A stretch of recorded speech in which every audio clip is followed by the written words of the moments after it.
Hey, hey, hey. Happy Tuesday. Come on in. Pull up a chair. The Gaming Gang Dispatch is in the air.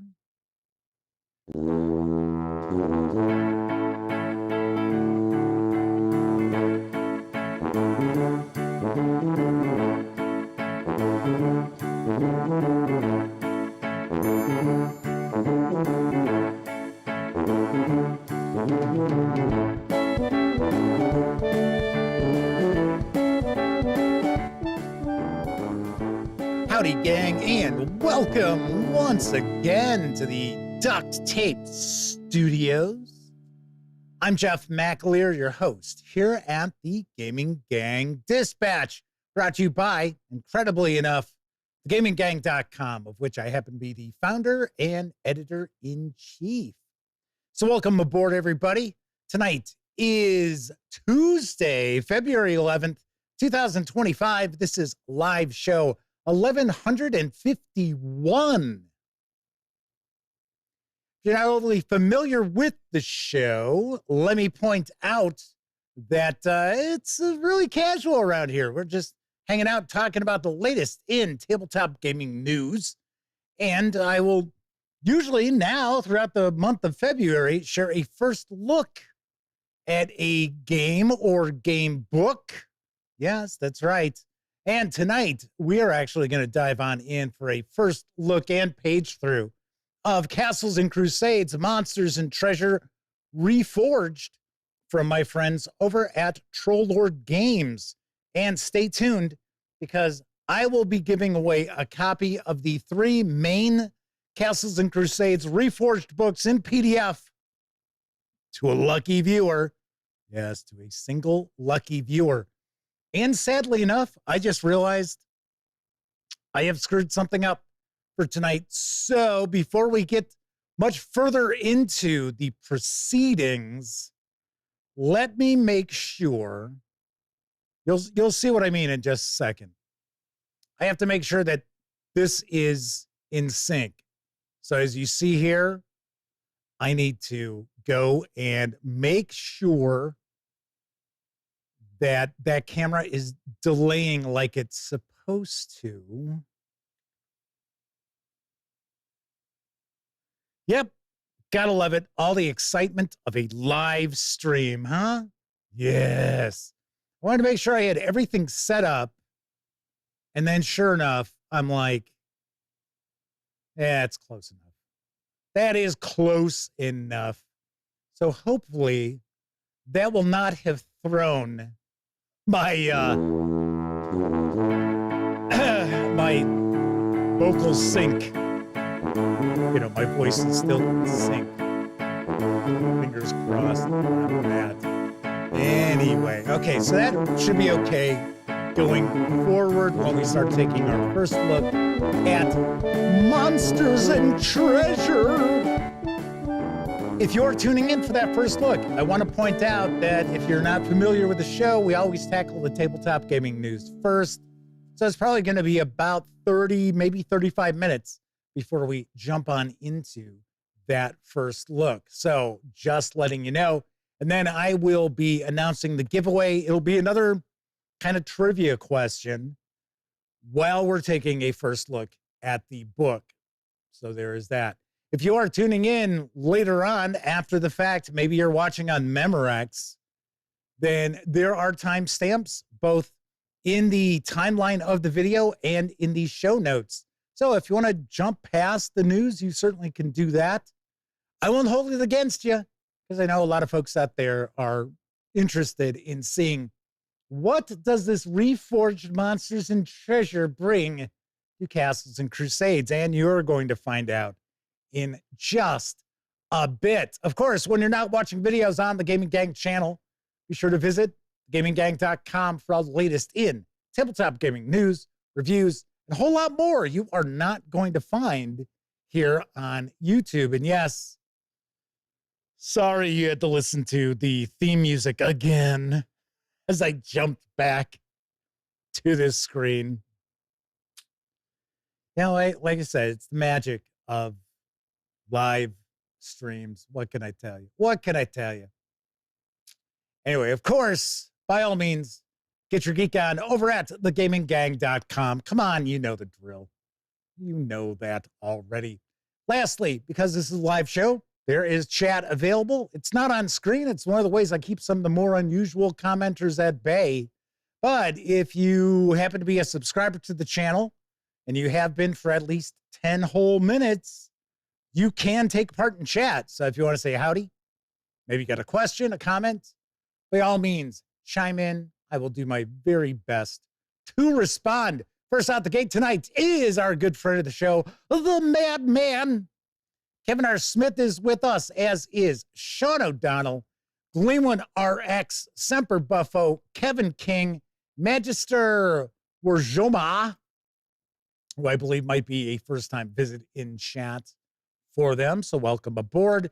Tessie Trekkie's with us, as is Keithulu, Kathy Evans, and Wallona's Cave. Matthew Palmer is also chiming on in, as is Matthew Blackwell. Well, we got some dueling Matthews. How about that? Yes. 245 Trioxin is also saying hello, as has Keldon. So we do have the rocking and rolling chat already. Very nice. Very nice. Yes.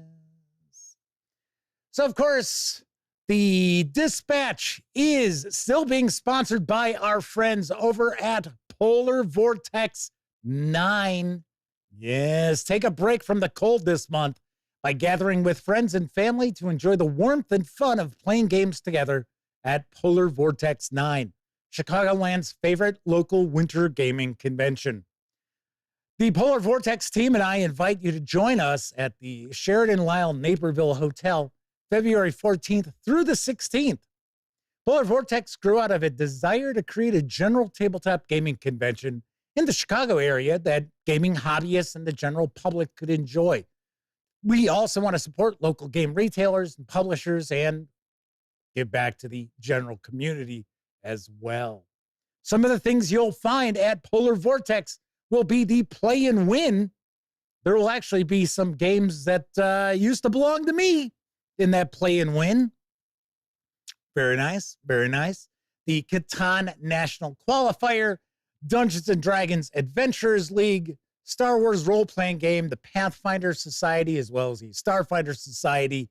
There is the Neon Lords of the Toxic Wastelands going on, as well as Shadow Dark Mothership. There's a Munchkin Blender Tournament, Bolt Action Tournament, Star Wars Legion Tournament, Gaslands Tournament, which, as I mentioned before, if you were watching last week, Elliot and I are playing in a Gaslands game. I don't know if it's a tournament, though. There's also a board game library, costume contest, paint and take, painting seminars, vendors, crafters, and artists, and a whole lot more. If you are swinging on over to Polar Vortex 9 and you happen to see myself roaming around, be sure to say hello. I will be there, as will my best friend Elliot Miller, and my brother Greg will also be stopping in on a couple of those days. Friday night, I am flying solo. I am going to be by my lonesome, so I might be hanging out at the bar or going down the street to a bar to enjoy my Friday night. I mean, after the convention area closes at, I think, 11. I think that's when it closes, 11 or 12. So even better if you run across me on Friday night. I've got some cars with me. That's good. Yeah. I will have games with me in my car. So I'm always up to jump on in and play a game. They're even going to have a special Valentine's Day Friday night. Valentine's Day night? Yeah, okay. With a special semi-private event where a couple singles friends and even 6 kobolds in 2 trench coats can enjoy a variety of 2-player games while indulging in a build-your-own Sunday bar. I wonder if I can sneak on in and get myself a Sunday from the Sunday bar without actually having to play a game. You know, funny enough, they've got me as a sponsor. I was like, whoa, really? I was like, because I was looking to see who the exhibitors are, and I really couldn't tell. And then I was on this page, and it just had this kind of like rotating images going through, kind of on a carousel. And all of a sudden, I saw the gaming gang. I was like, oh, hey. Okay. Sweet. If you want to learn more, you can swing on over to polarvortex.games. If you want to register for the convention, there are still tickets available. You can do so over at tabletop.events. Yes. Very nice, very nice. Crusader Cool is joining us. I believe this is a first-time visit for them. Bill Powell. I don't recognize that name. I apologize if you've popped in before, Bill. But howdy to you both. I'll take a guess. We're going to have some new folks popping on into chat today. So welcome aboard to everybody. Roger Perdome, who's an old-timer. He's popping on in, saying hello. Very cool. Very nice. Very nice. All right, let's jump on into the news because the Dungeon Essentials Miniature and Scenery Bundle is currently available over at Humble Bundle. It is by way of Hayland Terrain and Warp Miniatures. And I've got the deets on the deal. Want to spice up your epic campaigns in Dungeons & Dragons?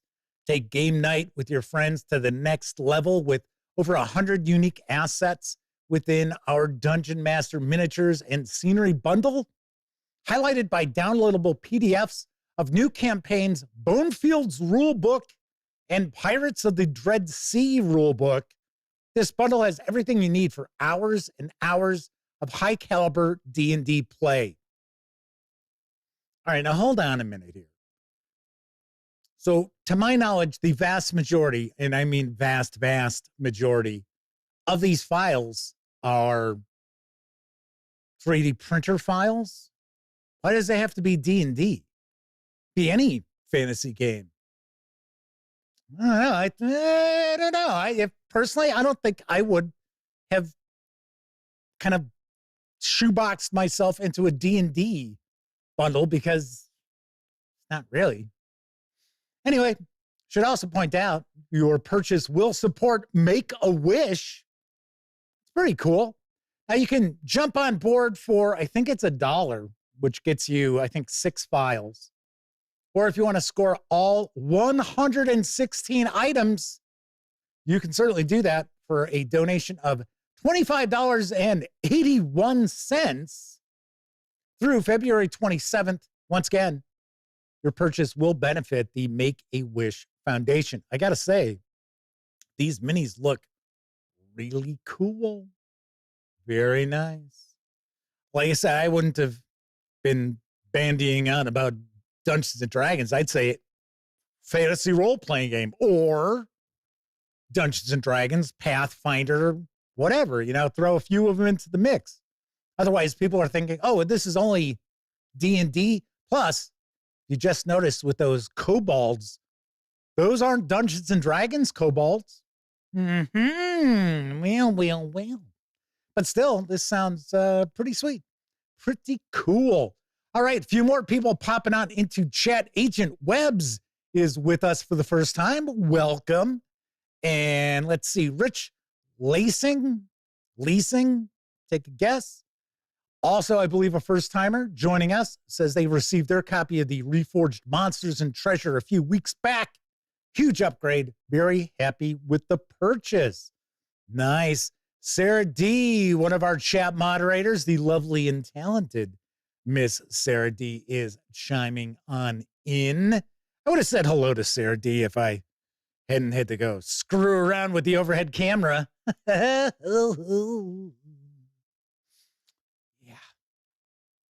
On to the next news piece. Now available from Exalted Funeral is Ungods. Here's the latest. The Impious Journey. It was as we had always been there, but without any memory of having been born there.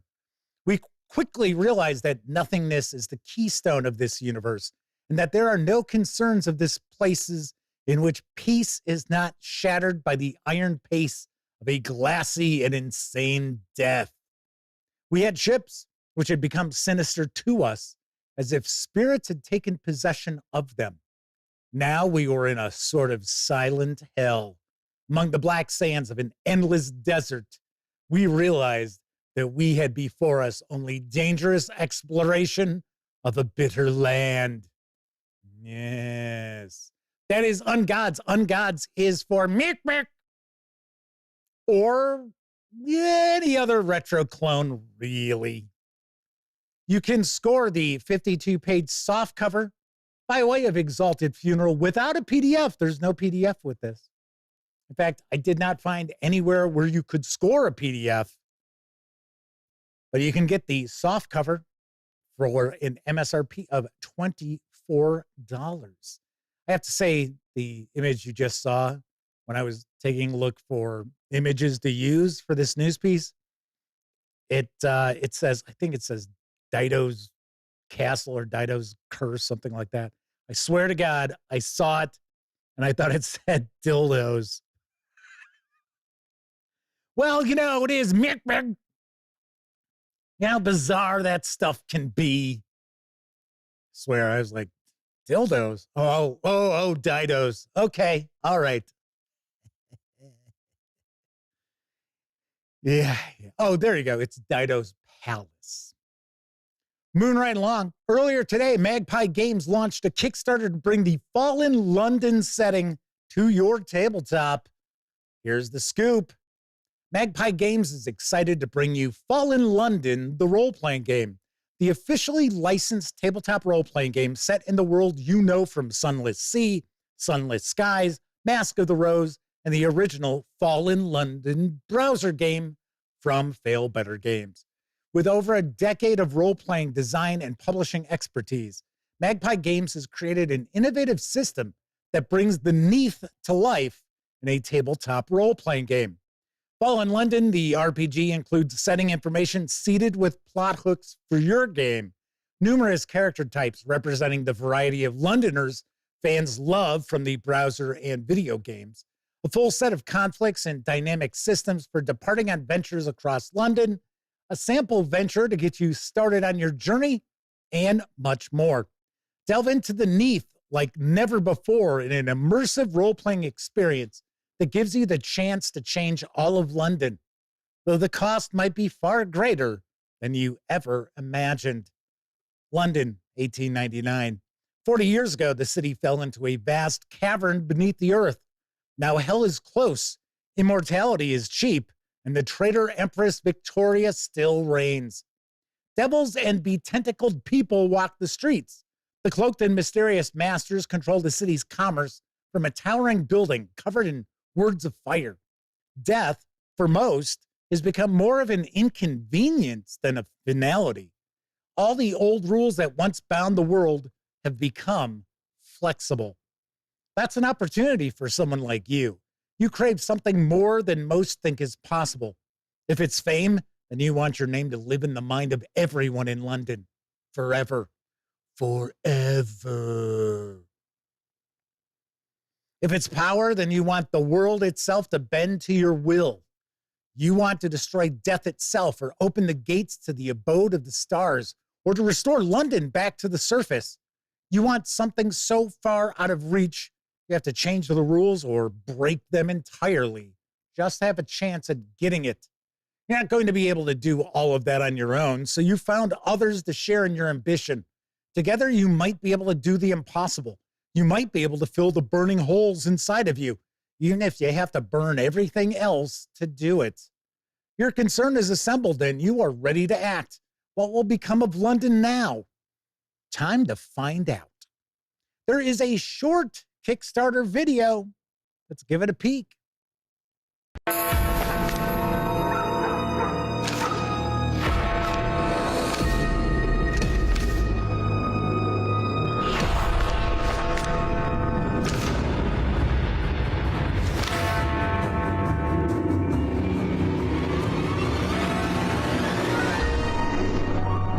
In Fallen London, the role-playing game, band together with other single-minded Londoners in pursuit of a grand ambition.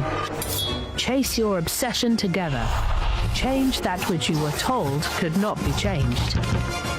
What price will you pay? What wonders and horrors will you unleash?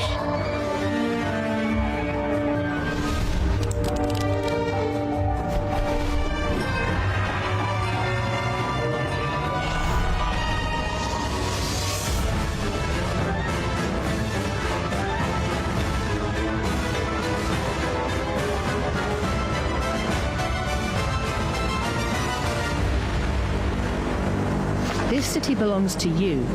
Let nothing get in your way. Welcome, delicious friends.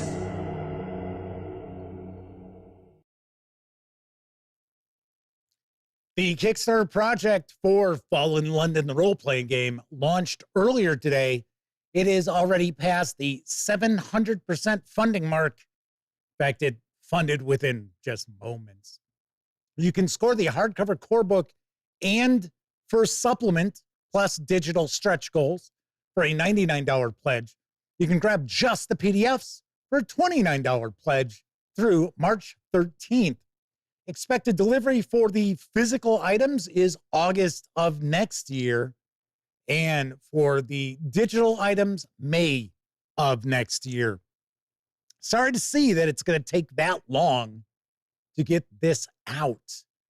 I am a big fan of Fallen London. So yes, I have played Sunken Seas, Sunken Skies. I did play Fallen London, the browser game, but it's one of those sort of games where you can only do so much each day. And I don't know, for some reason that kind of turns me off a little bit. But I did play that for about 2 months. Yes. I have not played their latest game, though, which I think is more along the lines of a visual novel, Mask of the Rose. And I've not heard really anything about it, but kind of curious. Sean O'Donnell says it's getting wild in Jeff's subconscious. Not wild. It was just, I saw the image and I thought, what? And I was like, oh, no. Okay. I was like, what? Dildo? What? But remember, it's Exalted Funeral. It's Mickberg. Kind of get weird stuff. So there is that. All right, let's see who else has popped on into chat. DB is with us. Welcome aboard. I think that might be the last newbie, or I should say newbie, last person popping on into chat. So very nice, very cool. We got a really big chat rocking. Of course, keep in mind, I am going to be giving away the trio of the Castles and Crusades Reforged books in PDF. So I think that's probably why a few people are hanging out here tonight, which is cool. And then I think other people are just hanging out because, hey, it's Castles and Crusades. People like Castles and Crusades. Max Apocalypse is joining us. Welcome. Bradley Thorpe says, hey, Jeff, I just started my first Pathfinder adventure last night. Nice. Very cool. You know, I like Pathfinder 2nd Edition Remastered quite a lot. I would not run it, though. Too much going on. Now, if I were running something and I was well-versed, say, in one of the virtual tabletops out there, then I probably would look to run Pathfinder. But yeah, just as a game master, I don't want that much crunch. Just, I get bogged down in. But I do like Pathfinder. So there you go. There you go. The Badger is popping on in. Max Apocalypse. Why do I have a hard time saying Max Apocalypse? It's Max Apocalypse. I almost said English, Jeff, English, but it's not really a word. So they almost never get to catch the gang live. Well, good to see you. Good to see you. As Matthew Blackwell points out, Pathfinder 2E remaster has great support on Foundry. Yeah, Foundry would be the VTT I would use if I were going to run a game online. Very nice. Very nice. Moving right along, Modiphius Entertainment has unleashed the first campaign book for the Dreams and Machines role-playing game. Here's what I know about Echoes of an Ancient Enemy. All is not well on the distant world of Ivera Prime. Cut off from Earth centuries ago by a calamitous event, the residents of the colony world of Ivera Prime have not only survived in the wake of the apocalypse thrust upon them, or maybe it was a Max-pocalypse that was thrust upon them, they have found ways to thrive. Colorful communities filled with vibrant and hopeful peoples have blossomed amidst the wreckage of a hyper-advanced world filled with technological marvels. Yet deep beneath the foundations of the world's ruined metropolises and in the forbidding shadows cast by the long-dormant wakers that dot the ravaged landscape, something evil stirs, something that threatens the careful balance of life that the residents of Ivera Prime have fought so hard to create.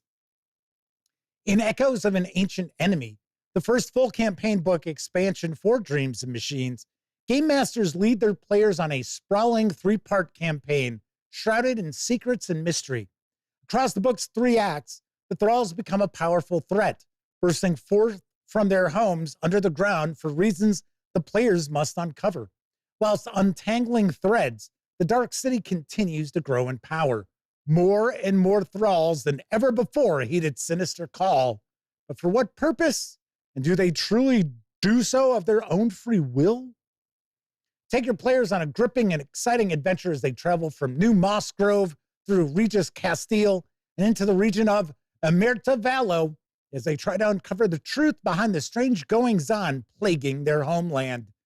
Bring them face to face with colossal destructive mechs overloaded with Dark City code. Guide them into Emerta, the city of size, a massive, sprawling metropolis where mystery and adventure await any brave enough to seek it out. Help them discover an untouched Zetacore hidden within Queen Pastphae's lair and what lurks within. Finally, let them uncover the secrets behind just what is driving the thralls into the embrace of the Dark City, and why are they fleeing the day of doom. This 179-page hardcover carries an MSRP of $37.99. If you order from Modiphius Entertainment, you will get the PDF with that. If you want to just grab the PDF alone, you can do so over at Drive-Thru RPG for $19.58. Well. As Tessie Treggy points out, they like Dreams and Machines. It's a nice post-apocalyptic setting. It's got a real sense of hope backed into or baked is probably what they meant to type, into this setting. You know, I like the setting as well. I'm not a fan of the mechanics of the game. I found the mechanics to be way too light, and they seem to be way too focused on people who've probably never played role-playing games, to the point where there's, at least in my opinion, for a game that's got as much action going on in it, it's a little too abstract for my taste. But good to see Modiphius Entertainment kind of building on what they've released already, because I know they had invested a lot of time, a lot of energy, a lot of resources into this, and then suddenly it was sort of like crickets. It's like, okay, starter set, 2 core books. Anybody? Paul Bigby's with us. Welcome aboard. Good to see you once again. All right, let's move on to our final news piece, because there's a new source book for Battletech, which has landed in PDF from Catalyst Game Labs.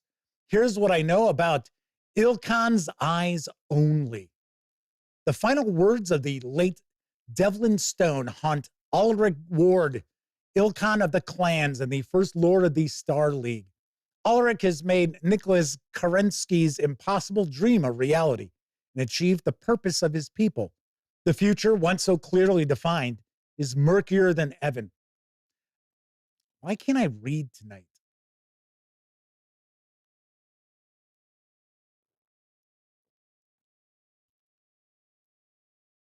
Me. It's like,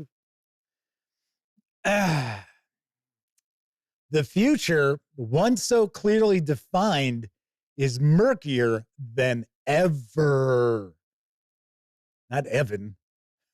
Driven by overwhelming purpose for his entire life, for the first time, Ulrich wonders, what now? Meanwhile, denied the opportunity to destroy the hated Republic of the Sphere and Exercise Stone, his personal demon, Chancellor Daoshin Yao, faces the same question. Unable to breach the wall around Terra, Daoshin must redirect the ambitions of his people while preparing for a new enemy rebuilding from the ruins of the old. Ilkhan's Eyes Only is a Battletech sourcebook detailing the events on Terra around the former Fortress Republic and the coreward regions of the Kebelin Confederation from 3151 to mid-3152. Included are a full historical summary of events in those regions of space, personality and unit profiles of key players, many appearing here for the first time, and game information, along with a glossy campaign map, which I would assume must come with the physical edition of this, which actually isn't out yet. To bring it all to your Battletech tabletop, the 216-page PDF is available right now over at DriveThruRPG for $19.99. Max Apocalypse says, murkier than Evan, still better than Ezra. Nice. Very, very nice. All right. That is it for the news tonight. Of course, I was just talking about DriveThruRPG. Don't forget, the Gaming Gang, thus the Dispatch, is affiliated with the One Bookshelf sites. So if you are going to go drive by RPG, maybe stop by Storyteller's Vault, Wargame Vault, Dungeon Masters Guild, what have you. Please stop by thegaminggang.com first. Click on one of our banner ads. That way, if you happen to make a purchase, I get 5% of that sale. And all those nickels, dimes, and quarters really do add up. Help keep thegaminggang.com around. Yes. If you like the video, if you dig the channel, if you find thegaminggang.com to be a valuable resource, hell, if you just like what we do, then you can always swing on by paypal.me/thegaminggang to make a small donation. Hell, you can buy me a 2-liter bottle of soda.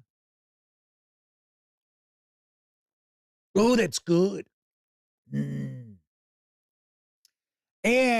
there are some fine folks out there who stop on by paypal.me/thegaminggang and make not small donations, such as this month, Joshua Edwards, Lisa Watkins, and the Madman, as well as Jay Moy, actually sent me enough to purchase Dark Tower, the Dungeon Crawl Classics edition.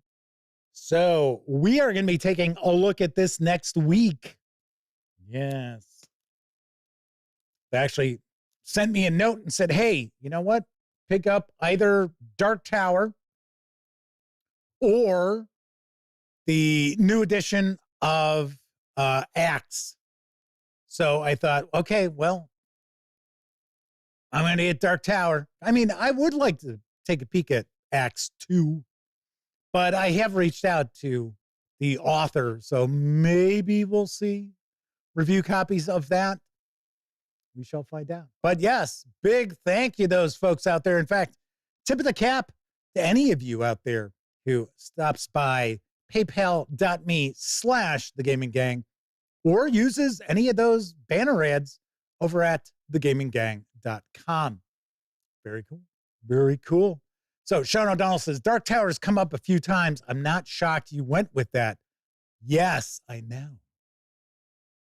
Death Angel Shadow is joining us once again. Said they were just watching Goodman Games live stream for the last few minutes of their backer kit. I'm sure I shared news of that at some point. I'm usually pretty up on the Goodman Games stuff, especially when it ends up over on like Kickstarter, or now they're focusing more on backer kit. Paul Bigby says, looking forward to seeing Caverns of Thracia soon. And they hope we get to see review copies of Acts 2. You know what? I think I'm going to probably reach out again. I probably got lost in the shuffle. So that is a possibility. Ziggy 7800 Pro is also stopping on by. Good to see you. So we are going to dive on in and take a first look at Castles and Crusades Monsters and Treasure Reforged in just a few moments. The Badger is just popped in with a super chat. So that's it. We're just going to buy stuff for Jeff and guilt him into reviewing it. Well, if somebody sends me the funds and they've asked me to review something, of course, I'm going to go pick it up and review it for them. That's how you guys got the review of the Dungeon Master's Guide for D&D. So there is that. Anyway, so we are going to dive on into Monsters and Treasure in just a few moments. But first, I think it's time for a brief intermission.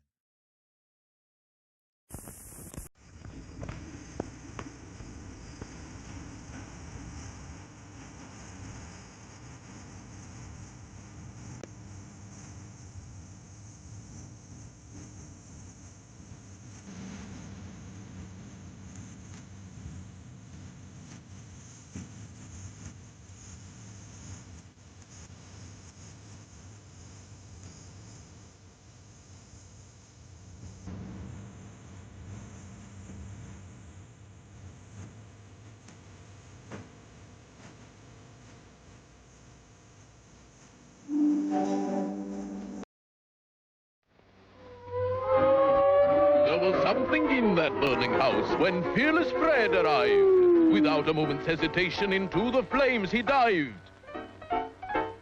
He reappeared, the crowd all cheered, the object in his hand. This is what I saved. He said, It's toddy, the chocolate drink that's just grand. Yes, toddy does taste grand. Toddy, the delicious chocolate drink in a can. Ice cold or steaming hot. Delicious toddy hits the spot with everybody. During intermission, see how much better that popcorn or those hot dogs taste with toddy. On sale at our snack bar. Delicious. Help, help, my parachute won't open. Try some Wilkins instant coffee. It'll give him a lift. Across this great nation, almost everyone has been affected in one way or another by this terrible tomato onslaught. Mrs. Williams, I understand your husband is missing. Yes, Do you think he is. he's dead? Well, Will you miss him? Well, Will you marry again? What if he's laying in a ditch somewhere, with both his legs broken, calling your name? You will have to find another man, you know. You're no spring chicken. lives are shattered. The nation is in chaos. Death and destruction sweeps the country. Foursquare Productions presents perhaps the funniest film ever made. Attack of the killer tomato. Attack of the Killer Tomatoes. You've never seen a film like it. This is the incredible story of the world's ultimate disaster. Vicious man-eating tomatoes grow to monstrous proportions. Faced with this unprecedented menace, the president calls upon Mason Dixon, special agent. Aided by his trusty sidekick, Dixon begins to unravel the terrifying mystery of the deadly tomatoes. Dixon is getting close, too close for someone, or something.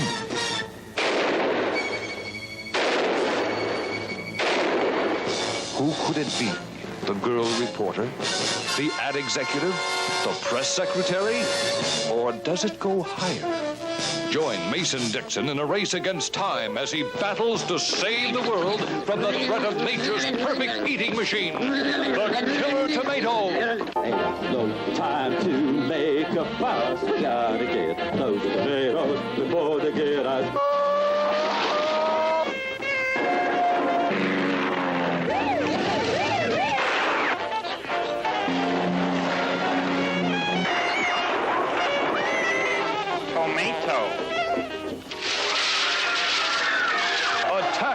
the killer tomatoes.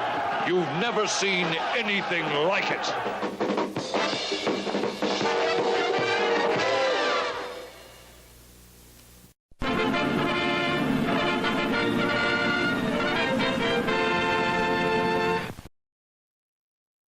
I have a confession to make. I have never seen Attack of the Killer Tomatoes. Ever. And weirdly enough, when I was in high school, we used to sing Attack of the Killer Tomatoes, like out of nowhere. I've never seen it. I got to be honest, I don't think I've ever had any urge to see it. I hear it's just god awful. But in chat, a lot of people were very excited to see that trailer. Keith Ooh says, you should, Jeff. Geraldine is with us tonight. Good to see you once again. It's been a while since we've seen Geraldine in chat. Kevin R. Smith says they haven't seen it either, even though it's probably on USA up all night multiple times. Max Apocalypse says they convinced their stepdad to order it to get it at a VHS store.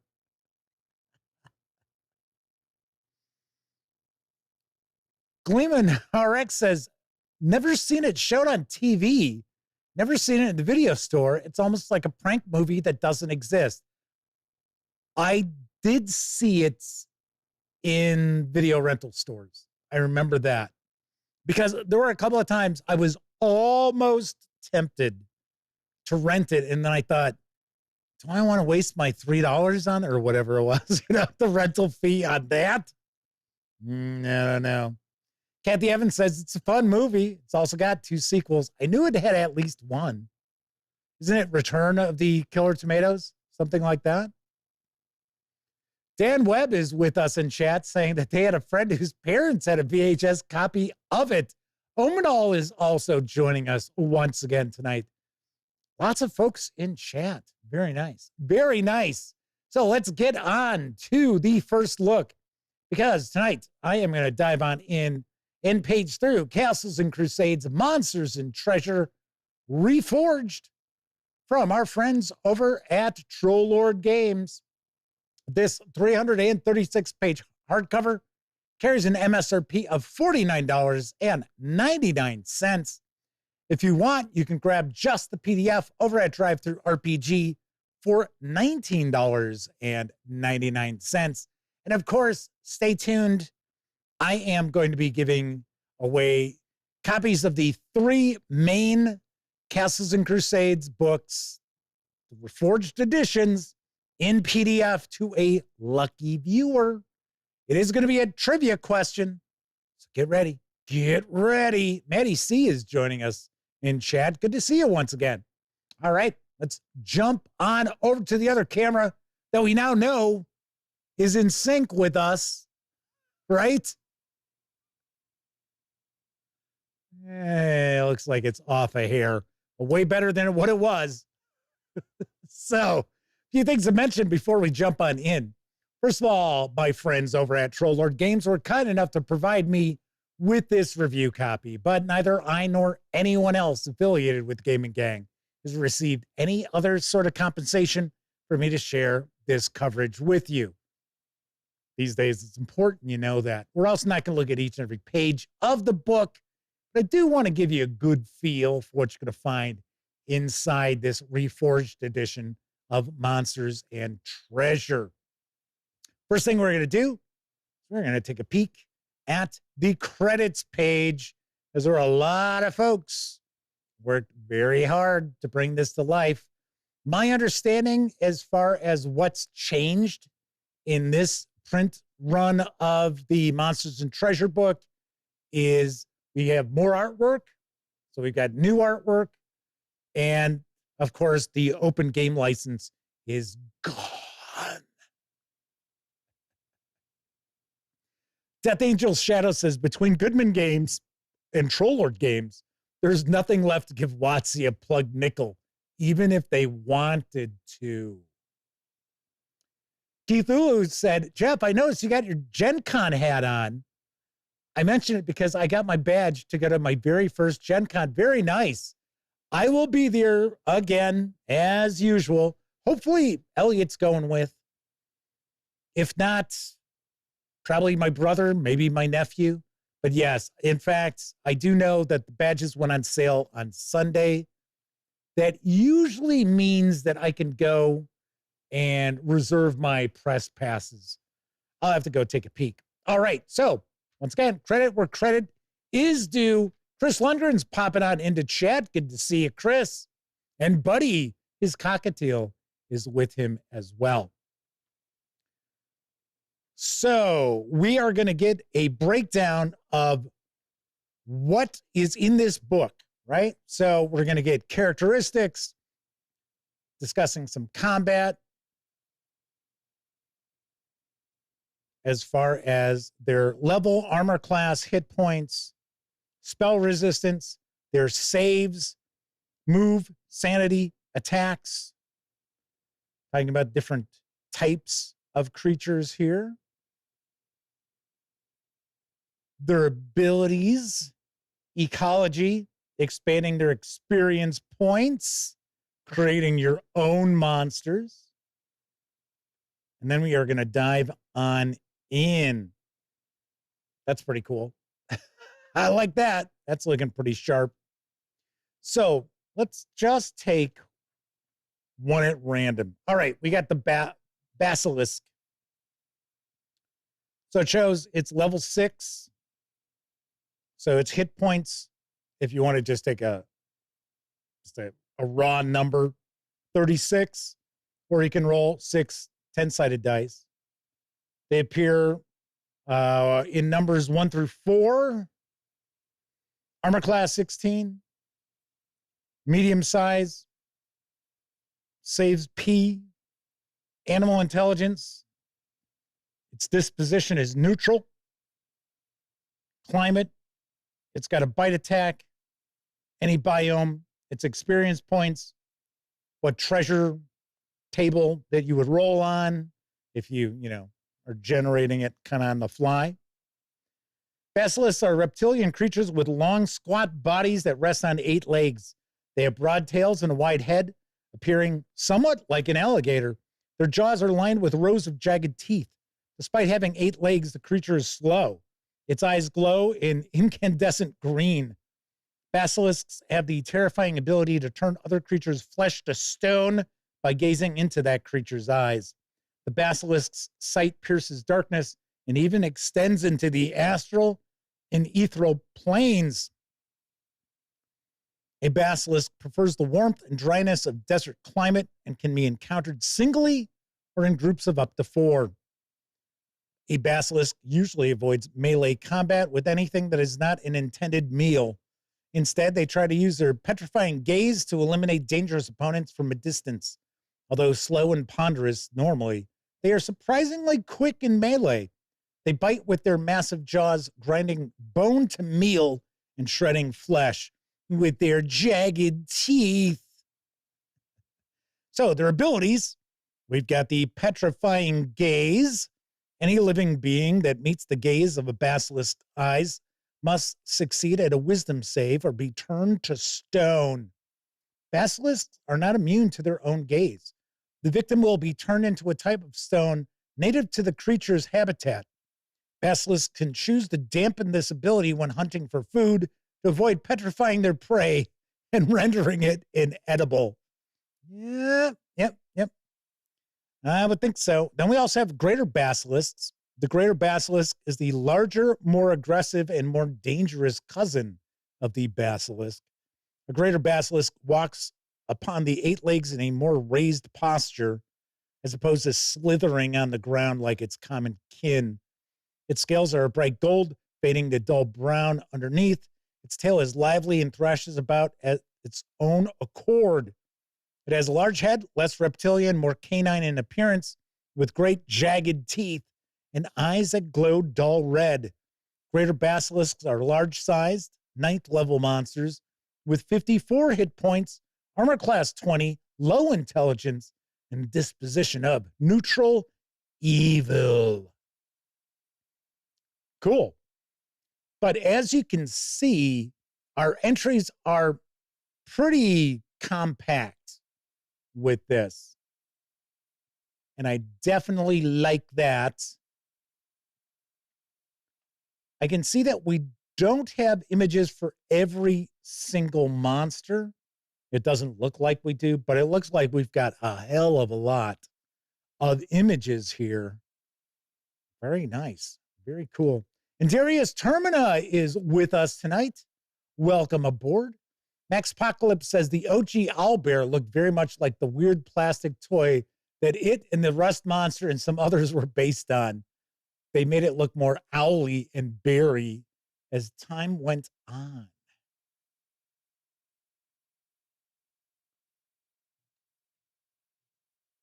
There is some artwork that has carried over from previous editions. I can tell you that right now. Which is fine. I have no issue with that. I think something like this, I think that's new. So it looks like we've got a section on dinosaurs. Very cool. All right. So who would like to get into the running to win the 3 main Castles and Crusades books in PDF? Because I'm going to ask a question. First person to get it correct is going to win the 3 main Castles and Crusades Reforged books in PDF. That question is, what is the first creature under the letter J? And I will give you a hint. It is a shapeshifter. Dun, dun, dun. All right, so start firing away in chat. And I will keep taking a peek to see if anybody gets it correct. All right, so here we have dragons. Dragons are rare, intelligent creatures. There are many different breeds of dragons, some greater than others. Max Apocalypse got it. It is the Jackalware. That was fast. Didn't Max Apocalypse say they own this, though? They just said they've got this. That's not fair.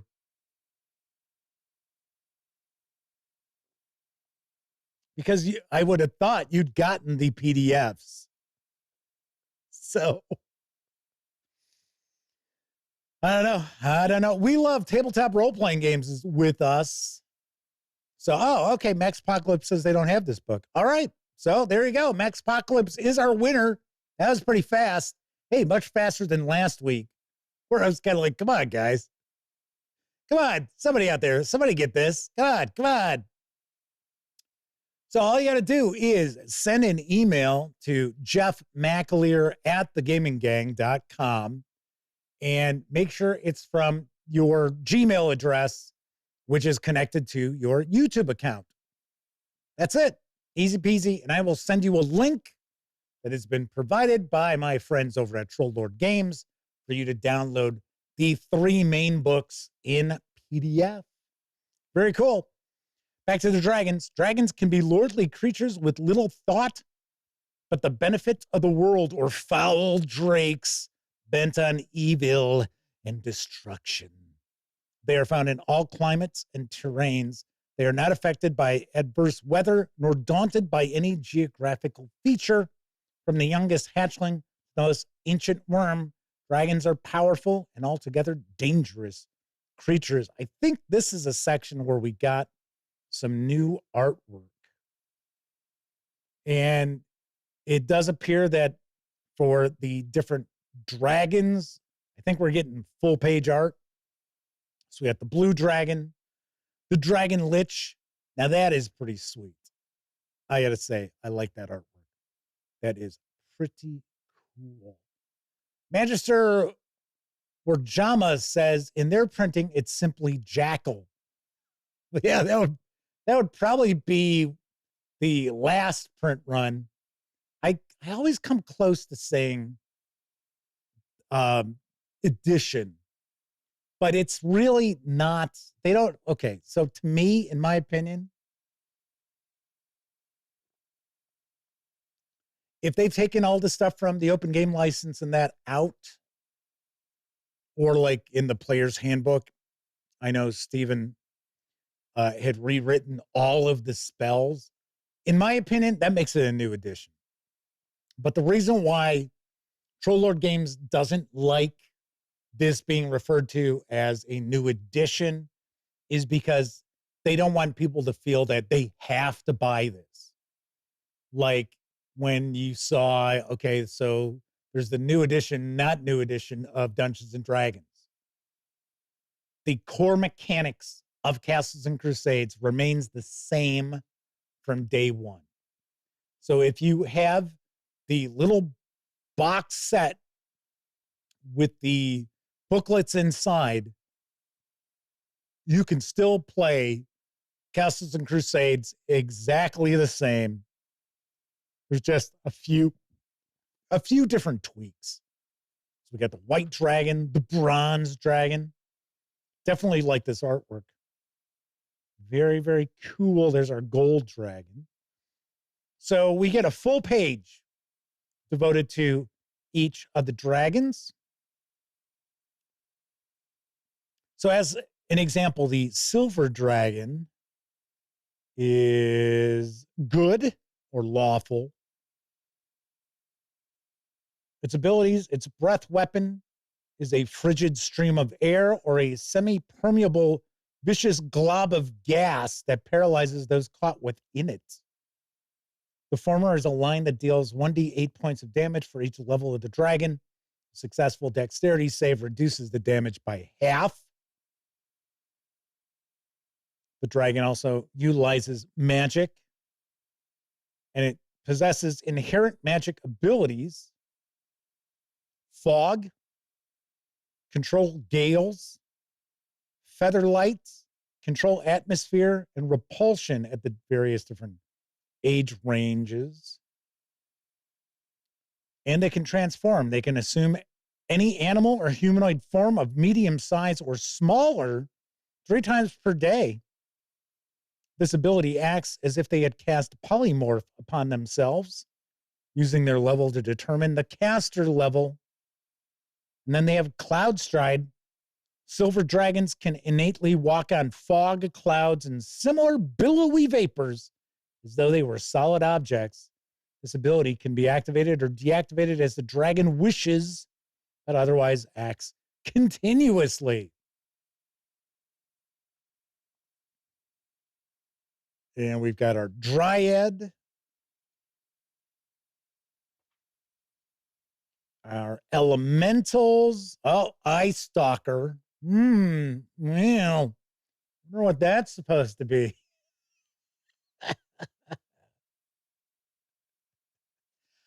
So I always liked beholders. I know. I guess I'm not supposed to use that word. I've always liked beholders, but you know what? I'm not a fan of all the offshoots of them in Dungeons and Dragons. It's like, what? It's like, what? It's like, okay, come on. It's like, yes, I get it. People like beholders. They're kind of cool. We don't necessarily need like 5 versions of it. We've got our genie. So we have the Jinn as well as the Ifrit, which is on the Castle Keeper's Guide. That's the homage cover there.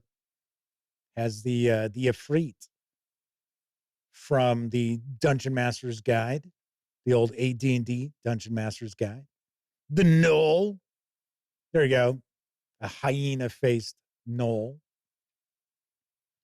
Green slime, different golems, night hag, hellhound, a hook fiend. Oh, a hobgoblin. I shared this artwork yesterday on social media. The imp and implings, intellect eater,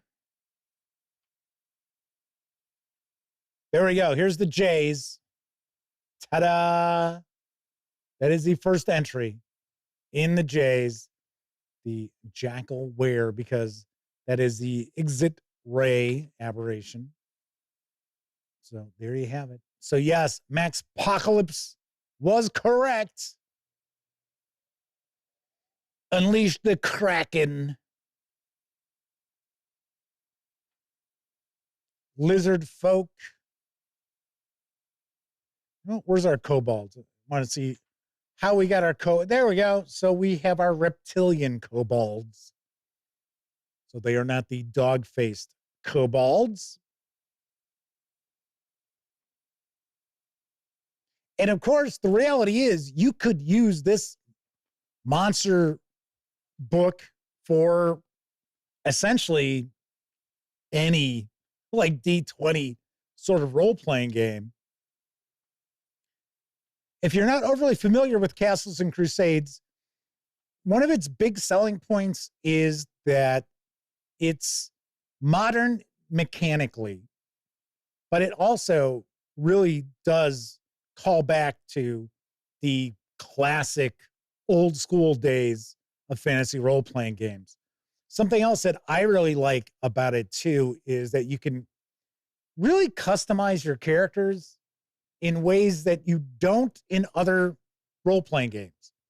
So you've got your primary attributes and your secondary attributes.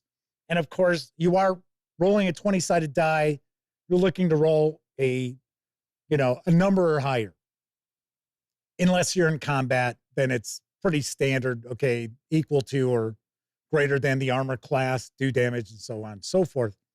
But what you can do is you can actually choose your attributes, which are your primaries, and then have your secondaries.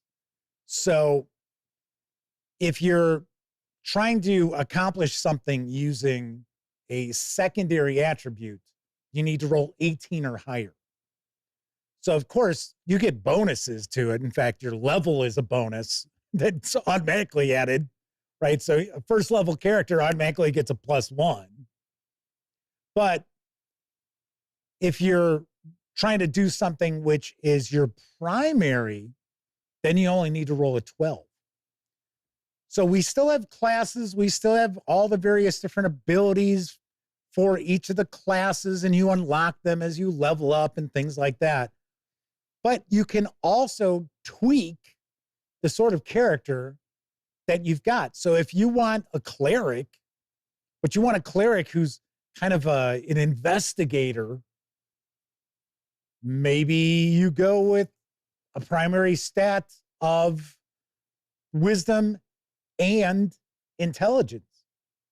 So humans get 3, non-humans get 2 as far as the primary.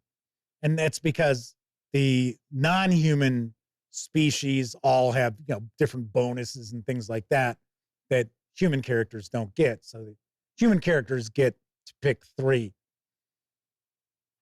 Very nice looking through here. The Warg, the Wraith. I always like Wraiths. I always feel they feel like some of the cooler undead that you run across in fantasy role-playing games. The Zorn. So then we also have a section here. It's all about treasure. Now, I have not taken a peek at this book outside of to find out what was the first entry for Jay. Because, I'm Jeff. I figured, okay, I'll do Jay.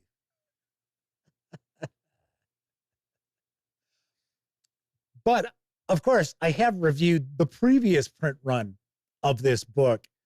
And I got to say, this treasure section is almost worth the price of admission as far as, walking you through the process of creating treasure troves in your adventures, all the different magical gear, which sadly we don't have images of, but you know what? The reality is that's fine. Iron bands of binding, I know what an iron band would look like.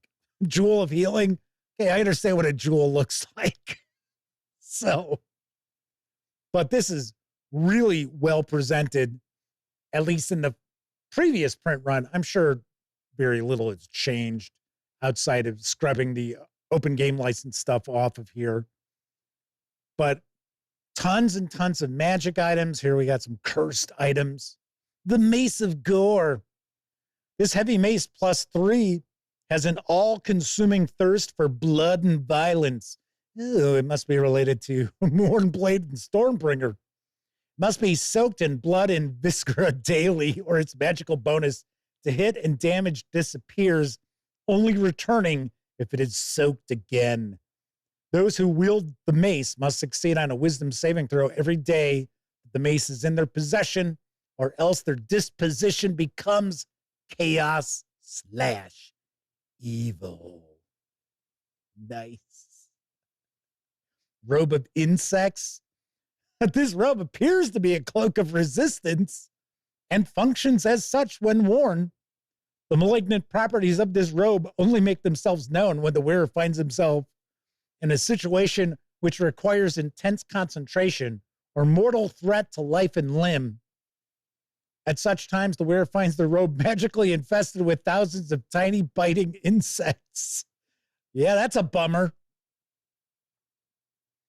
And we'll have an appendix here, awarding experience, poisons, animals.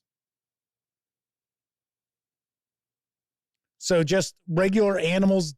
We're not looking at just, having an entry for them. So we've got the carnivorous ape, giant ape, gorilla, titan ape, frogs, giant, of course, horses. That's cool. I like that. For some reason, I don't remember that from the previous print run. I'm sure it's there. And Darius Terminus says, I've heard about Castles and Crusades, but have yet to look into it. Anyone got a good analog for them? Does it use THAC0? No, it does not use THAC0. It's roll D20, roll high.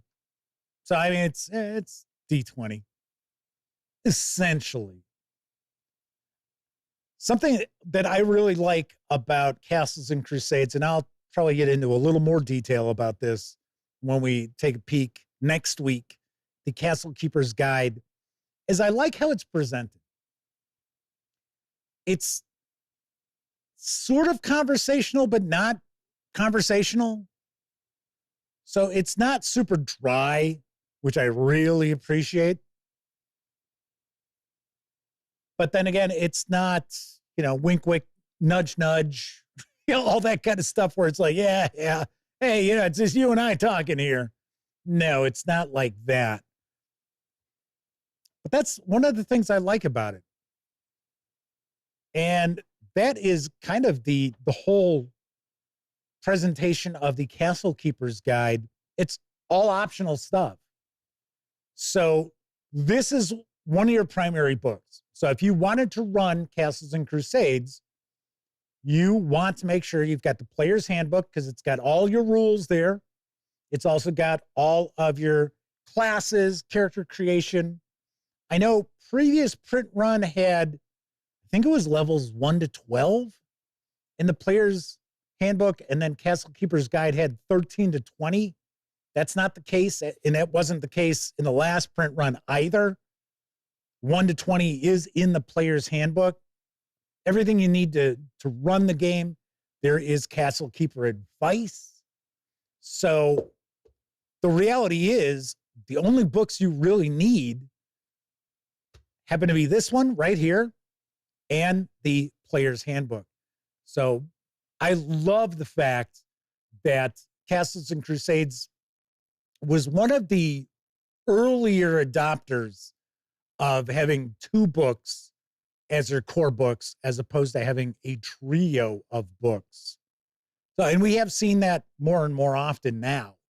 Like, as an example, I like Tales of the Valiant. I think that's really well done. Same thing. Their, what is it, Game Master's Guide? Yeah, it's a Game Master's Guide. I was trying to think if they had a special name for their GM. They don't. It's Game Master. Their Game Master's Guide is all optional. So you don't have to have it. Even now, the Dungeons and Dragons Dungeon Master's Guide is kind of optional. Sort of. But the reality is, at least in my opinion, I think the 5.5e D&D Dungeon Master's Guide is probably a bit more needed than, say, others. Anyway, DB says, don't they call it the Castle Keeper? Yeah, in Castles and Crusades. In Tales of the Valiant, it's just Game Master. So, but yes, when I was talking about the Castle Keeper's Guide, that is Castles and Crusades. So, anyway, I will have a review of Monsters and Treasure in the not too distant future. In fact, I'm ready to share my reviews of the Reforged Player's Handbook, as well as, I have it kind of hidden behind me, the core rulebook for Land of Eam, which I shared a first look at last week. So I have had an opportunity to read through that. I'm impressed. There are a couple of things I got a little bit of issue with, but I will talk about that in my review. So I doubt if I'll have those reviews up this weekend because, of course, I will be hanging out at Polar Vortex, which also happens to be our sponsor this week, too. So I will be at Polar Vortex 9. All right, Mike has popped into chat. They were probably hanging out for quite some time. Says, well, nothing like showing up at the end. Oh, I guess they did just get here. So, well, good to have you, Mike. You can always, check out the show on Memorex. It's not that big a deal. Anywho, but if you are curious, we still got a few minutes. We'll talk for a few. If you're curious about Castles and Crusades, to my knowledge, you can still pick up one of the older print runs in PDF absolutely free. I think that is still the case. And it used to be you could pick up one of the older print runs of Monsters and Treasure in PDF absolutely free from Troll Lord Games. Like I said, I don't know if that's still the case now that they have released the Reforged editions of the books. I would not be shocked. There you go. Death Angel Shadow says the 7th printing is still available for free. I think now they're on the 10th for the Player's Handbook. And I think that might have been back when they went up to like level 12. So in the Player's Handbook. Matthew Blackwell says you can pick up the Player's Handbook and Monsters and Treasure plus Amazing Adventures plus the Monster Book for that. Maybe as a bundle. I do not have the Monster Book for Amazing Adventures. To be honest, I didn't realize there was a Monster Book for Amazing Adventures. At least the latest print run. So Matthew Blackwell says it's all free. Yeah, they just don't happen to be the newest print editions, which once again, they're not really new editions. They're just print runs. And even though there are tweaks here and there, they are super minor, at least up until this Reforged, which the Reforged is really simply scratching off all the open game license stuff, scrubbing it out. But if you are curious, by all means, check it out, because I say it all the time, as far as fantasy role-playing games go, if I were looking to run something that was modern mechanically, but still had that old school vibe, then by all means, I would go Castles and Crusades. Now, if you wanted that same modern mechanics, old school vibe, but pretty rules light and abstracted, then I would recommend Shadow Dark, because Castles and Crusades at its core, the core mechanic for action resolution is pretty simple, but there's a lot to it. I mean, there's a lot going on with Castles and Crusades, but mechanically it is fairly lightweight. But yeah, I would say that. Now, if you wanted to go with something that's really an old school retro clone, well, then it's pretty wide open there because you've got a lot you can choose from. Matthew Blackwell says it also brings up Basic Fantasy, which is absolutely free. Always has been, always will be. And if you want a print edition, you're just basically paying cost. So Sean O'Donnell says Castles and Crusades has way more support than Shadow Dark, at least from its publisher. Yeah, I would say that's correct. There is a lot of third-party stuff out there for Shadow Dark, though. Can't tell you if it's any good. In fact, I have something for Shadow Dark that was sent to me by our friends over at Exalted Funeral, which we'll be looking at soon enough. And this is the Owl Manac that I shared news of. And then there is Puke Apocalypse, which is a miniatures game. Taking a peek here. It's actually got some tokens and stuff in here. So we'll be taking a peek at that as well. So that's on the horizon. Speaking of what's on the horizon, tomorrow I will be unboxing and taking a first look at Congress of Vienna from GMT Games. This is a pretty hefty box here. Looks pretty cool. Kind of reminds me, from what I've seen, a little bit like Churchill. In Churchill, you had the three factions that were all vying to come out on top as far as the end of the war, World War II. This looks like this is for a few more players, I think. Yeah, this has up to 4 players, but it also has solitaire. So we're going to take a peek at that on tomorrow's show. Then Thursday, we're going to take a peek at Tales of Argosa from Pickpocket Press. What I'm going to try to do is have at least one smaller publisher or creator featured in the live first looks each week. Can I pull it off? Don't know. Gonna try, though. All righty. That is it for this time out. If you like the video, by all means, please give it a quick thumbs up. Subscribe to the Gaming Gang channel if you haven't already. And if you do subscribe, don't forget, ring that bell, because it'll not only let you know when the Dispatch streams live Tuesday, Wednesday, and Thursday evenings right here on YouTube at 7 p.m. Central. It'll also let you know when I share other videos, such as my review of Gods of the Forbidden North Volume 2 from Pulp Hummock Press.